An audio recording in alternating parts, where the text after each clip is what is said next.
Pembuatan tabuik dimulai sejak 1 Muharram dan berlangsung selama 10 hari.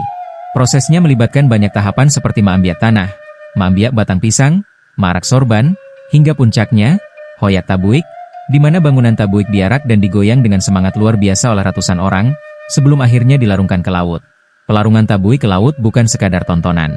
Ia adalah simbol pelepasan duka dan harapan agar semangat Husain, keberanian, kesetiaan, dan perjuangan melawan ketidakadilan, terus mengalir ke generasi berikutnya.